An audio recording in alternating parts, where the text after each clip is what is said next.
important needs of any human being, second only after food. In India, in the urban areas, as far as the 2011 census goes, it is estimated, rather the census has thrown up the figures of, in total, 77.87 million households and 77.48 million houses in the country. So going by simple subtraction, it is just a shortage of 0.39 million households, whereas our own estimation through our own committee, which we had set up to tell us as to what is the total shortage of housing in urban areas, has indicated that there is a shortage of 18.78 million houses in the country, in urban areas. This 18.78 million houses, 96% of this is in the sector of economically weaker section and lower income group people. So the overwhelming shortage in urban area is that of EWS and LIG. And in terms of various categories, also of 18.78 million, this task force which we had set up has estimated that 14.99 million houses of this 18.78 million alone is on account of congestion, which means more than one household are staying in places which are meant for just one household. So the congestion becomes the most important factor in the shortage. Houses in dilapidated condition account for just 0.99 million. And then we have houses which are obsolete, which are very old in nature. And we have around 0.52 million homeless or shelterless people in urban areas also. So this is how in 4 different categories 18.78 million households have been divided as per the report of Professor Kundu's committee. The Government of India, for the first time, in a massive way, in a big way, through Jawaharlal Nehru Urban Renewal Mission, had started our BSUP and IHSDP programs, and in total we have spent, we have sanctioned total 41,723 crores of project, which would take care of 15,69,000 houses in the country, out of which around 10 lakh houses have already been completed or are in the construction phase. This Rajiv Awas Yojana, which we have just launched as a pilot phase, as a pilot project, 40 projects worth 1,769 crores have been sanctioned for 32,517 dwelling units in 33 cities.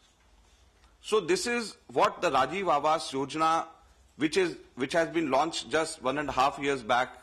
This is the progress, the initial first phase progress of the Rajiv Awas Yojana. But now we've got experience of our JNNURM in BSUP and IHSDP, and also that of Rajiv Awas Yojana. So now we are going to the cabinet again with certain changes in the functioning or the modalities of Rajiv Awas Yojana, taking into consideration our experience in the last 7 years. One of the changes which we want the cabinet to decide, for which we are going and for which already an announcement by the President has been made during his opening remarks in the joint session of Parliament, that all the cities would be covered, big or small. At the moment, we've got, through Rajiv Awas Yojana, only about 195, initially we had identified only 195 cities with a population of more than 3 lakh, which were covered under the first phase of Rajiv Awas Yojana. But from these 195 cities, all statutory towns, which are 4,041 in number in the country, they are all going to be covered through Rajiv Awas Yojana. The second thing, in Rajiv Awas Yojana, we are also merging the ESHAP interest subsidy housing for urban poor, which we are calling the Rajiv Rin Yojana, as a part of Rajiv Awas Yojana. In Rajiv Rin Yojana, the change which we are making, which we are proposing to make from the previous ISHUP is earlier the ISHUP project was for loan up to 1 lakh rupees. Now we propose that it should be increased from 1 lakh to 5 lakh rupees. Earlier on, ESHUP was applicable only on new construction of houses, construction of new houses. Now we want this Rajiv Rin Yojana to not only enable anyone for loans up to 5 lakh rupees, for a house up to 8 lakh rupees, the total subsidy component would be on loan up to 5 lakh rupees, but we would also like anyone can avail these 5 lakh rupees interest subsidy for also alteration or additional construction of room in his house. So it would no longer be only for the new house, it can be also for any poor person who wants to make additional room, any poor person who wants to alter his house or make some changes in his house also can avail of this interest subsidy. And this interest subsidy would be 5%, which would be given to these beneficiaries, and which would be a big amount in terms of, because they already get easy loans through different schemes, and on top of that, if they get 5% of interest subsidy, it would be of big help for these poor people. And through this scheme, we expect that a very large number of people will avail of this loan scheme and will be able to construct their houses, or will be able to alter or may be able to add on to the existing houses which they have. Similarly, we had launched the Credit Risk Guarantee Fund scheme last year in October end. As soon as I took over the third or fourth day, I launched the Credit Risk Guarantee Fund scheme. And this Credit Risk Guarantee Fund scheme has a Credit Risk Guarantee Fund trust in which the government is going to put 1,000 crore rupees. Now this Credit Risk Guarantee Fund trust will take care of the collateral security which is asked from any poor person who wants to buy a new house or who wants to avail the loan from the bank.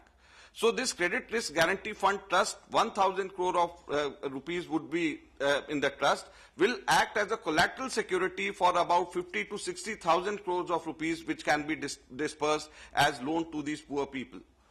And in this, for this Credit Risk Guarantee Fund trust, already the trust through National Housing Bank has signed agreements with 16 banks and the finance corporations, housing finance corporations, and we expect this to take off in a big way, and we expect that once Rajiv Rin Yojana is through the cabinet, then Rajiv Rin Yojana and Credit Risk Guarantee Fund scheme can be dovetailed together, and people will be able to avail a good amount of loan which would be at much cheaper interest rates. The another intervention from the government side is, you would have heard the finance minister making an announcement in his budget speech of National Housing Fund for the urban dwellers. 2,000 crore rupees has been given to the National Housing Bank this year in the budget, which would be given for the credit to the poor for the houses.